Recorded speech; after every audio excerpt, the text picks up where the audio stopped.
ஒரு ஆம்புலன்ஸ் போறதுக்கு வழி விடுறையா சொல்லுங்க. எல்லாருமே படிச்சவங்க தானே, எல்லாருமே படிச்சா லைசன்ஸ் வாங்கி இருக்கிறீங்க, எல்லாருமே படிச்சவங்க தானே. இத்தனை பேர் இங்க நிக்கிறாங்க, எனக்கு வேறு இத்தனை பேர் இங்க நிக்கிறாங்க. வேறு இவரு அரை மணி நேரம் நின்று போறாரு. இவரு அவரு அங்க வேறு அங்க வேறு கை காமிக்கிறாரு. வேறு அரை மணி நேரம் நிக்கிறாரு, அரை மணி நேரம் நிக்கிறாரு. இவரு அரை மணி நேரம் நிக்கிறாரு. அங்க பாருங்க, அத்தனை பேர் ஏறி இந்த பக்கம் வர்றாங்க. அறிவே கிடையாது. அறிவு இருக்குதா இல்லையா? யார் லைசன்ஸ் கொடுத்தாங்க இவங்களுக்கு எல்லாம்?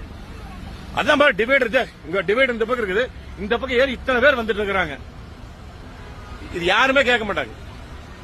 அதான் நிக்கட்டு, எல்லாம் நிக்கட்டு. ஆமா, நீங்க போங்க, நீங்க எல்லாம் போங்க. அங்க நான் போட்ட குறுக்கால போட்டேன் நான், நீங்க போங்க. குறுக்கால போட்டு நான் நிறுத்தி இருக்கிறேன், பாக்கலாம். பாருங்க, அறிவே கிடையாது. மறுபடியும் பாரு. ஏனுங்க ஐயா, இவ்வளவு வயசாச்சல்ல ஐயா, எதுக்கு ஐயா ஏறி வர்றீங்க? எதுக்கு ஏறி வர்றீங்க சொல்லுங்க.